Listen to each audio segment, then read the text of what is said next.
Muy buenas noches, soy Gerardo Viloria, quien le da la bienvenida a su programa En Voz Alta. Hoy tenemos en nuestro estudio la grata presencia del profesor, maestro, Luis Zamora Calzada, a quien le doy la más cordial bienvenida. Quiero referir que él es el líder, el secretario general del Sindicato Unificado de Maestros y Académicos del Estado de México. Él es un gran líder social a quien, por lo tanto, me distingo en darle esta noche, como decía yo al principio, la bienvenida. Sea bienvenido, queridísimo Luis, a este programa En Voz Alta. Estimado Gerardo, buenas noches. Muy buenas noches. Buenas noches a tu amable auditorio. Gracias por esta invitación y comentarles que él me dice así porque me estima y me quiere. No, gracias. Honor a quien honor merece. Muchas gracias, mi querido Gerardo. Y como siempre tengo el privilegio, la oportunidad maravillosa de estar acompañado por mi muy querido amigo, el dilecto y nunca bien ponderado genio, don Rodolfo Camposeco Torres. Buenas noches, querido ingeniero. Muchas gracias, Gerardo. Bienvenido, Luis. Muchas gracias, muchas gracias. Y de igual manera, gozo de la compañía en esta mesa para charlar en voz alta de mi muy querido amigo y hermano, el maestro Ernesto Rodríguez González, profesor emérito de la Facultad de Derecho, con 44 años de servicio en la cátedra ininterrumpido. Muy buenas noches, querido hermano. Mi querido hermano, buenas noches a todo el público televidente. Estamos aquí, como siempre, en voz alta, en cuestiones muy importantes y ahora corresponde al sindicalismo. Así es. Esta noche, precisamente, hemos invitado a nuestro querido amigo, el profesor Luis Zamora, para que charlemos sobre un tema muy importante, el sindicalismo y el poder. Quiero referir que él es el titular, por elección, obviamente, de un nuevo sindicato de maestros y académicos del Estado de México. Luis, ¿por qué un nuevo sindicato? ¿Cuándo surge? Y qué en esta perspectiva de este tiempo de surgimiento, fundamentalmente que nos ilustres, que nos muestres en tu conversación a nuestro teleauditorio lo que es luchar en contra de muchas vicisitudes y también a favor de quienes son tus representados. Muchas gracias. Primero, agradecerte la invitación a asistir contigo en tu programa, en voz alta, y es un gusto regresar al Informante México. Muchas gracias por esta oportunidad. Quiero compartir a tu amable auditorio, a nuestros amigos que nos acompañan, que no se ha luchado contra nadie, no se ha generado ningún conflicto. Lo único que hemos trabajado de manera intensa es que se cumpla la ley. En la ley del trabajo de los servidores públicos del Estado y municipios se establecen que se pueden registrar un nuevo sindicato siempre y cuando se cumpla con lo que mandata la propia ley. Y en ese tenor, el trabajo que hemos realizado lleva ya 10 años. Con orgullo les quiero compartir que el Sindicato Unificado de Maestros y Académicos del Estado de México está actualizando a nuestra entidad en materia sindical, pero todo apegado a derecho, cumpliendo con lo que mandata desde el 138 de la Ley del Trabajo Local, cumpliendo con las condiciones que establece la propia ley para tener un registro, y que en ese trayecto de 10 años para obtener el registro y más tarde la toma de nota, fue necesario que se lograra la inconstitucionalidad inicial de al menos 3 artículos, 138, 140 y 141, que prohibían la existencia de otro sindicato. E incluso a nuestros amables amigos que nos escuchan pueden consultar la Ley del Trabajo antes de 2010 y después de 2010. En particular, en el 141, hoy ya establece que se puede formar un sindicato con 20 trabajadores. Y en ese camino, pues es un honor para nosotros decirles que los autores de esta transformación ha sido nuestro sindicato, el SUMAEM, como se le conoce en público ya. Y decirles que logramos efectivamente un registro mostrarles que todo se apegó a derecho, y este es el documento que rige la vida interna de nuestro sindicato y que son los estatutos. Contiene capítulos, contiene apartados. Y este documento es la famosísima toma de nota. Esta toma de nota es de fecha 12 de enero de 2018. Es una toma de nota actualizada que es la que nos da una presencia ya y existencia legal, y que esta toma de nota causa efectos legales ante todas las instancias gubernativas. Y en este trabajo legal, yo ratifico nuevamente, no se generan enemigos ni rivalidades. Lo único que hemos hecho ha sido cumplir con el mandato, tanto del 123 constitucional, de la propia Ley Federal del Trabajo, de la Ley Federal de los Trabajadores al Servicio del Estado, y con la propia del Estado de México. Y decirle hoy a las maestras, a los maestros del subsistema educativo estatal, que somos un sindicato, que estamos apegados a derecho, que estamos para servirles, y que dentro de las aportaciones, si tú me lo permites, Gerardo, comentarte que en estos 10 años de trabajo, estamos por cumplir 11 en el mes de junio, hemos hecho bastantes aportaciones, entre otras la de ser coautores de la Ley de Educación. Recuerde usted que antes de 2010 el tema educativo se había reducido al Código Administrativo en su libro tercero, y lo que observábamos era que el tema educativo, nosotros como docentes, pues es de vital importancia para el desarrollo de un pueblo, de un estado como nuestra entidad, y que en ese orden de ideas lo que hicimos fue impulsar el planteamiento de volver a tener una ley de educación.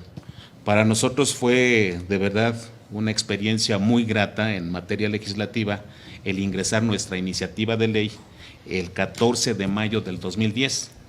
Recuerdo que hubo resistencia de algunos legisladores de esa Cámara local en ese entonces, porque entre otros planteamientos que hacemos, aquí establecemos, independientemente de los derechos que tienen que tener los maestros, compartíamos que era urgente la obligatoriedad de la escuela preparatoria.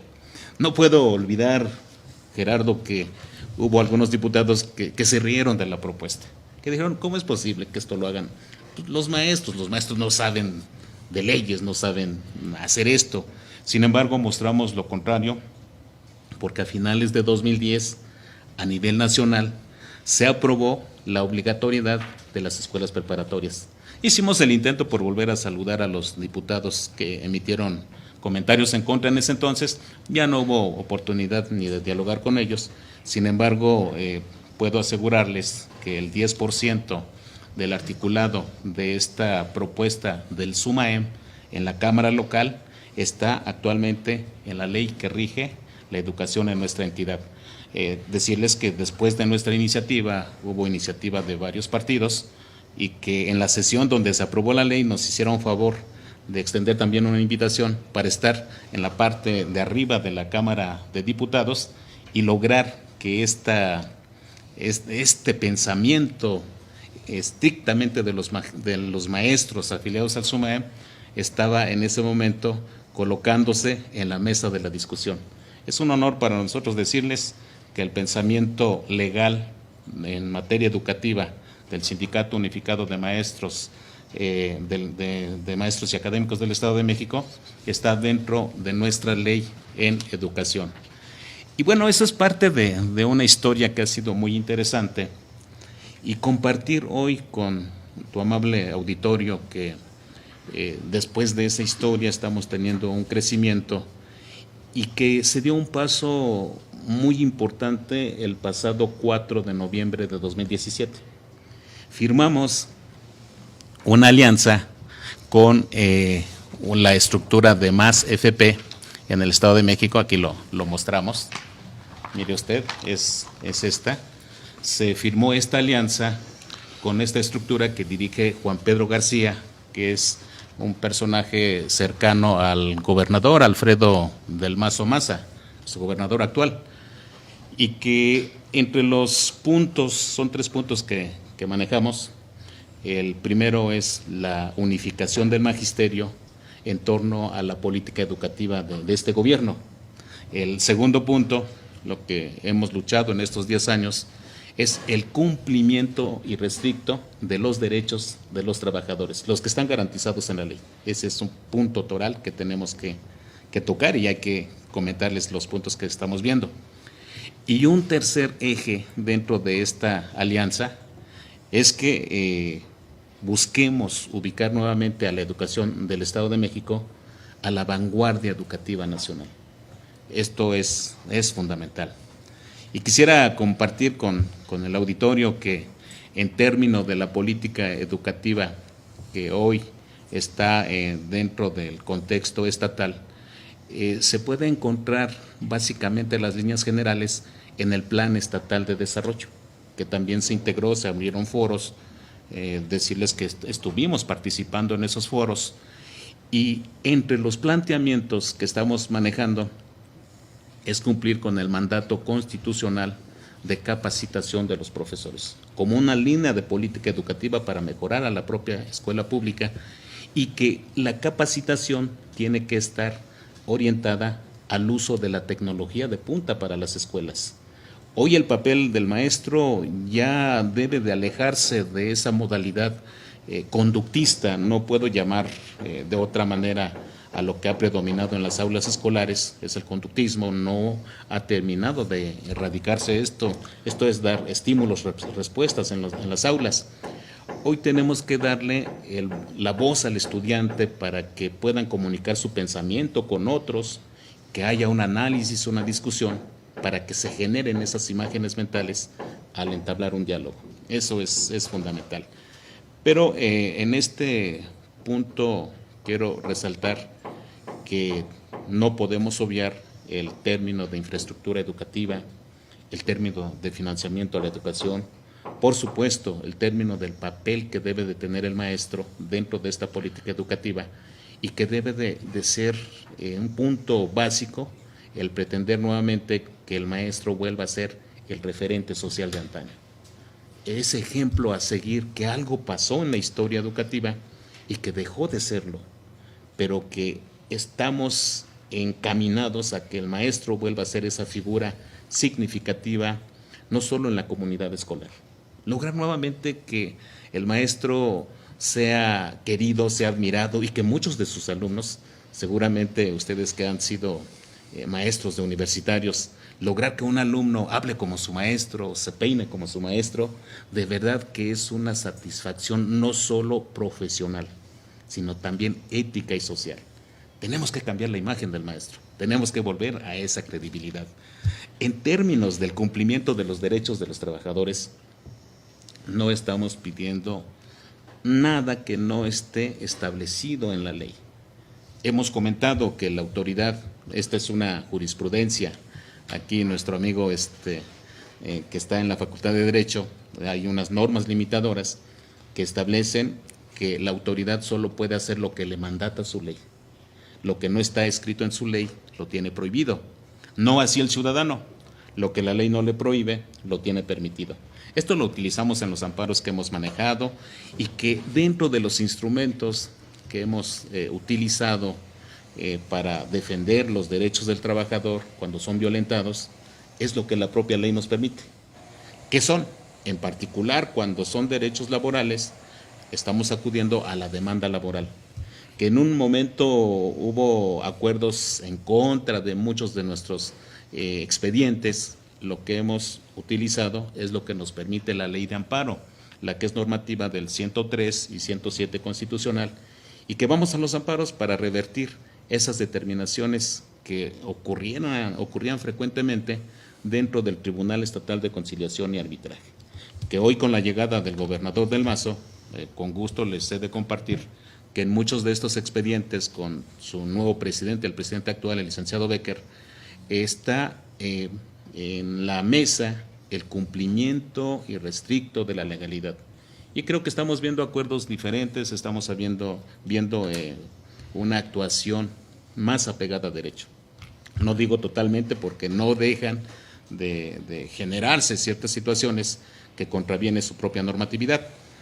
Y dentro de lo que es el ubicar nuevamente al Estado de México, dentro de las propuestas que hicimos para la integración del Plan Estatal de Desarrollo, estamos requiriendo, y nosotros ya lo estamos empezando a diseñar, es la creación de un centro de alto desempeño del magisterio, que no solo contemple un aula de medios, sino que contemple un nuevo papel del maestro ante la tecnología que ya está en todos lados.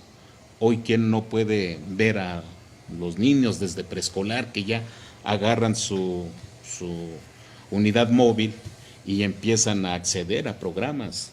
Hoy, entrar a la red, pueden obtener muchísima información que un maestro no puede dar dentro de las aulas. Hoy la gran tarea es cómo utilizar toda esa información que se ha generado y cuál debe de ser el nuevo papel del maestro. Esa es una responsabilidad que hoy debe de tener el Estado y que nosotros estamos diseñando ya este modelo que seguramente habremos de presentar al titular en turno de la Secretaría de Educación, a Alejandro Fernández Campillo, para ver las posibilidades de empezar a trabajarlo en algunas escuelas, observar los resultados, porque sí estamos convencidos, esto por los resultados que publicó el Instituto Nacional para la Evaluación de la Educación la semana pasada, de que si el maestro tiene capacitación en el uso de tecnologías y que la práctica dentro de las aulas de clases, quien hace el uso de la voz es el estudiante, los resultados cambian. Estoy hablando desde los resultados que se obtuvieron de la evaluación de Planea del año pasado. Tenemos ya las gráficas, tenemos ya un análisis muy importante de los resultados que se obtuvieron. Hemos hecho comparativos de escuelas públicas, de algunas escuelas particulares, y hay una escuela aquí en el Estado de México que es particular, pero a la que asisten los hijos de obreros y campesinos y que no pagan colegiatura. Magnífico. Parece increíble, pero en esa escuela, en donde está esta parte de uso de la tecnología y la capacitación a los maestros, lograron los mejores resultados y están ubicados estos estudiantes en el nivel 3 y 4 que maneja la evaluación de Planea. O sea, esto es maravilloso, mi querido hermano. Perdón, yo me emociono con estos temas porque es inherente a lo que es nuestra función social. Quiero referirte a lo siguiente. Primero, dos cosas. Primero, quiero preguntarte que si tomaste clases con Castro Ruz, porque Castro Ruz podía hablar 6 horas. y bueno, tenía en ese momento a la audiencia atenta. Y tú, yo creo que podrías hasta ganarle si te dejamos. Pero hay algo que quisiera primero decirle a nuestros técnicos. Creo que hay demasiada luz porque me estoy viendo demasiado blanco. Y yo demasiado moreno. Algo pasa. Y segundo, algo importante. Yo te pregunté y no me diste respuesta, en el sentido de que ¿por qué un nuevo sindicato? Máxime cuando tú mismo me señalaste que estaba prohibido en ese entonces un nuevo sindicato, es decir, que hubiera un nuevo sindicato. 2, que esto era apegado a derecho. Claro. Y tú no te apegaste a derecho, sino tú impulsaste una situación que jurídicamente no estaba prevista. Y quiero que esto se entienda por qué lo hiciste, es decir, qué te motivó, un contexto económico, un contexto de liderazgo, ¿qué te motivó? Es decir, no encontraste en el sindicato donde tú ya pertenecías, porque has sido maestro durante muchos años, las circunstancias adecuadas para un desarrollo gremial. ¿Qué es lo que te motivó? Tú tienes que decirlo. Correctísimo. Bueno, en primer lugar, yo he tomado clases con mi amigo Gerardo Viloria, con gente del Estado, con gente del país, y que lo que nos han enseñado es el camino de ser muy disciplinados en cualquier tema que leas, que hay que leer a fondo, que hay que comprender a fondo para poder avanzar en la tarea que estás haciendo. Eso es fundamental. ¿Por qué un nuevo sindicato? ¿Qué preguntan tan interesante? Y la respuesta es sencillísima, simple, porque la ley lo permitía. Porque la ley a nivel nacional ya lo permitía, y quiero referir que a partir de 1999, en donde la Suprema Corte de Justicia de la Nación otorga una jurisprudencia, genera una jurisprudencia que es la 45/99, que da la libertad sindical y que establece 3 premisas básicas. La primera, que el trabajador cuando ingresa a una instancia gubernativa puede afiliarse al sindicato existente o bien crear uno nuevo. Una premisa segunda, que es una premisa negativa, que si el trabajador no desea formar parte de ningún sindicato, lo puede hacer, porque nadie puede obligar a ningún trabajador a que se afilie o que necesariamente a un sindicato. Si quiere quedar libre, lo puede manejar. Y un tercer punto, el trabajador que ya se afilió a un sindicato, si es su deseo desafiliarse, lo puede hacer también. Esa jurisprudencia abrió un nuevo panorama en todo el país. ¿Y qué pasaba con las leyes estatales? Cuando esto se aprueba en la Suprema Corte en 1999, nosotros acabábamos de estrenar la Ley del Trabajo, que se aprobó un año antes aquí en el Estado de México. ¿Pero por qué quisiste un nuevo sindicato? No me has querido contestar. No, es que ¿por qué? El por qué es porque la ley lo permitía. Pero yo te dije, es por una... El segundo punto, y lo digo ya en el término de observar al trabajador, las condiciones de los maestros, la forma en que se estaban generando muchas relaciones al interior de las zonas escolares, de las, en ese tiempo, jefaturas regionales que existían en el Estado de México, había una situación de violaciones de derechos y que nadie los defendía, nadie. Aún en el sindicato. Aún en el único sindicato que existía, en donde desde esta mesa comento que hay una serie de violaciones legales. Entre otras, dentro de las propias condiciones generales que se genera a partir del mandato de la ley que se aprobó, de la Ley del Trabajo de los Servidores Públicos del Estado y Municipios, que se aprueba en 98, establecen el establecimiento de unas condiciones generales, y dentro del artículo 46 y 47 se mandata de que el trabajador que reciba un nombramiento, al momento en que le den su nombramiento, automáticamente pertenece al único sindicato existente en ese momento, al CEMSEM. Eso no se puede hacer, eso es una violación a la libertad sindical. Y el 47 dice, como ya eres del sindicato, ya te descuento cuotas, sin que el trabajador haya autorizado jamás en ningún documento, en términos de legalidad, que autorice que le quiten un peso de su sueldo. Esto, por supuesto, se puede reclamar mediante la vía laboral si es que el trabajador no firmó ningún documento al respecto. Hoy están haciendo el intento de requisitar esta parte, de que firmen su afiliación y que les firmen que están de acuerdo en que les quiten parte de su salario para cuotas sindicales, pero automáticamente estarían validando la ilegalidad en que incurrieron. Vamos a suponer un trabajador que lleva 20 años en el servicio, que no firmó jamás ningún documento en donde autorizara descuento alguno. Si hoy lo firman y lo meten al Tribunal Estatal, hace prueba fehaciente de que en los años anteriores cometieron ilegalidad, que incluso puede tipificarse desde el Código Penal como un robo. Y si el trabajador tiene el deseo de denunciarlo ante la instancia impartidora de justicia, que en este caso sería ante un ministerio público, lo puede hacer y está en su derecho. ¿Y le devolverían su recurso? Ese tiene que hacerse en materia laboral para que le devuelvan ese recurso. Eso es en términos de ley. ¿Y tu sindicato hace lo mismo? No, nuestro sindicato, acuérdate que... Pregunto. No, por supuesto que no. Dentro de la propia Constitución y en la Ley Federal del Trabajo, en el artículo 110, se establece que en los estatutos debe de estar el monto que deben de quitarle al trabajador para cuotas sindicales. En nuestros estatutos está establecido en el artículo 77. ¿Y cómo te mantienes?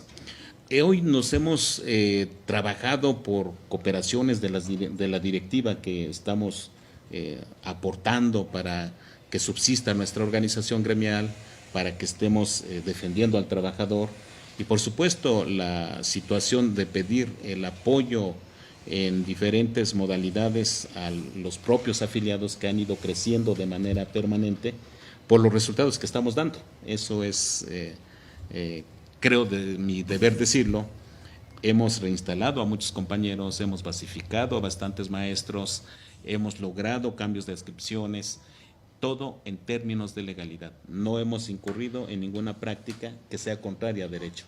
Mira, rápidamente, porque ya nos quedan 4 minutos, ya me hicieron la 4 seña, minutos. y no hemos dado la oportunidad a nuestra mesa que te pregunte, a ver. No, nada más para agradecerle su presencia, la verdad que conoce muy bien dónde está ubicado, y sobre todo porque no te ha sido nada fácil. Hay una nota que yo vi en el internet de Cuadratín, donde el 26 de marzo del 2014 hace mención a que fuiste reinstalado en tu puesto tras permanecer ausente del mismo por 5 años, 8 meses y 20 días. Es que aquí, no aquí exactamente en el Estado de México, sino en México, el Estado soy yo, porque yo te lo ordeno, porque yo lo hago. Espérame.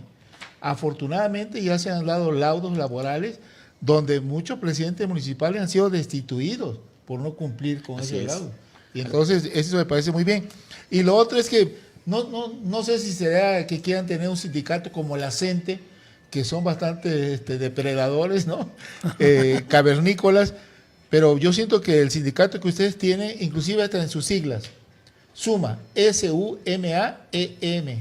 SUMAEM.mx es la página de internet, ¿no? SUMAEM, claro que sí. SUMA SUMA Estado de México. Exacto. SUMA, intégrate, no Así restan. es. Eso No, es bueno. jamás restamos.